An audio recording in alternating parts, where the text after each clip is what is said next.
तो क्या आप लोग जानते हो मोबाइल से ये पटाखा कैसे दगाया जाता है दीपावली पे? आप लोग के लिए स्पेशल वीडियो लेकर आया हूँ। ये एक्सपेरिमेंट करके दिखाया है मिस्टर इंडिया हैकर ने।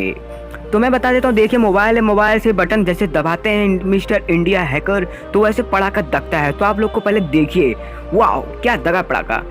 तो जैसे मोबाइल से दगाते हैं वैसे ही पटाखा दगता है। तो अब ऐसा सिस्टम आने वाला है पूरे इंडिया में कि मोबाइल से ही पटाखा दगाया जा सकता है, उससे कोई जलने और बढ़ने की बात नहीं रहेगी।